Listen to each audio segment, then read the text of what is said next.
Long-term viewers may recall, either with delight or distaste, my protein-based glue episodes. So those were back last summer, and I used a bunch of different proteins. Talked about proteins I could get from myself, and I did use some of my own hair to make that hair glue. But of course my keratin glues were not made from fingernails because I just don't really produce that much fingernail keratin. I mean, I do, but you know, I'm not really that great with small batch chemistry. I have a tendency to let things boil over or burn out or cook or whatever. I'm really kind of better at the macro scale. So even though, at least in theory, fingernails are a source of glue, this really kind of didn't have the ability to deal with making glue out of fingernails because I just didn't have enough. And we've talked actually in the past about, you know, asking people for contributions, but again, I think asking people for fingernail clippings or toenail clippings, that's every bit as fraught as asking people for, you know, breast milk. So I can't bring myself to go there. So instead, figure if you can't go for quantity, you can go for time. So that's 16 months worth of fingers and toes, 10, 10, and O, as I used to say. Some of them are really nice. I mean, look at that one. Ooh, that's a nice piece. So we're going to go ahead and try. I decided, you know, I really don't actually have as much as I want, but I mean, 16 months, that's a long time. I could go for 3 years and I'd really only double that. It turns out my keratin production is just really not that robust. So let's see what we need to do in order to make these things ready to go. Much like the hair video, clearly need to do a little cleaning up. So let's go ahead and take care of the defatting of the keratin. Might need to wash it in water too, because there is a little bit of under fingernail spooge. I do try to maintain nice clean fingernails, but you've seen the channel. So anybody who's seen the previous series knows what's about to happen. I'm just gonna put this stuff on a simmer, and once it's nice and hot, we'll add a little bit of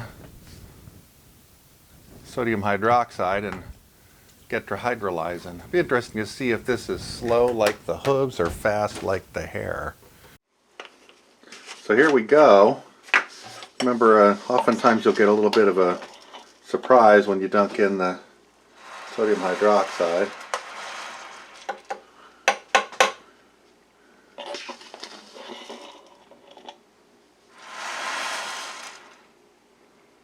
And we want it to get pretty basic.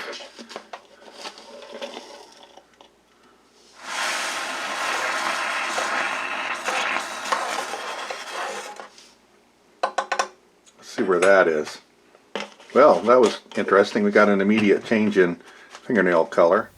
So here we are, about 14 minutes in, and as far as I can determine, I'm pretty sure those toenails have been completely consumed.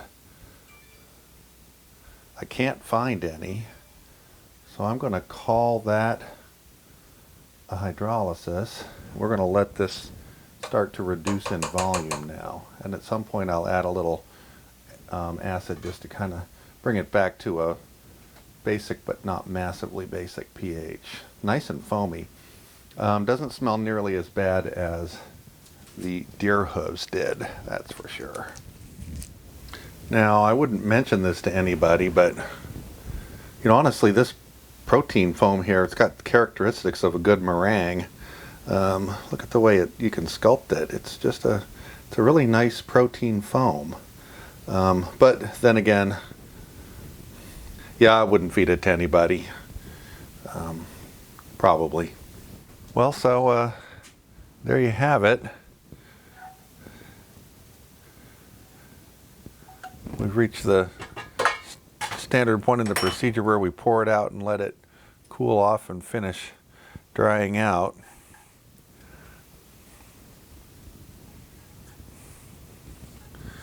It's no longer that lovely yellow color, but not bad. Looks a lot like the stuff I made out of the horse hose, actually. So here's my fingernail glue. This is 5 or 6 days in my vacuum chamber. I had this problem with a couple of my other keratin glues, that it wouldn't dry. It's still wet.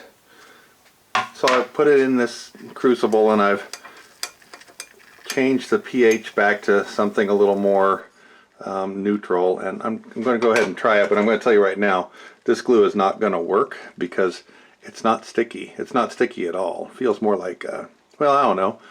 I was a paste eater as a youth, and that stuff worked, kind of, and it's kind of got the texture of the paste I ate as a child, but I have no hopes whatsoever that this stuff is actually going to work. So I managed to get this fingernail glue to dry out using some kind of aggressive cooking. It actually looks a little more like that glue I used to call white hide, and I'm going to give it one last shot, since I have to tell you I was really disappointed by the paste glue. I don't know that this will make any difference or not. It looks a little bit better than the paste did.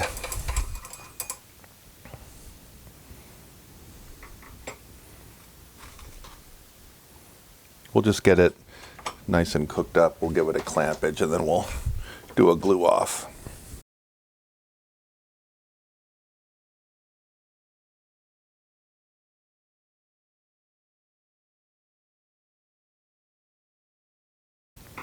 Well, funny, the glue V1 just was like too thick and like paste, and glue V2 just won't thicken up. I've put so much of the powder in this thing and it's just not thickening up, so we'll just go ahead and put some on here and clamp it.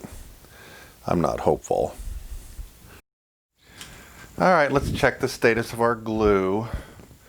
Here's our kind of unpleasant paste glue, and I don't know. Despite my youthful yearning for paste, I have no confidence. Let's just give this a little snap and see what happens. Yeah, so nothing, right? That was completely expected.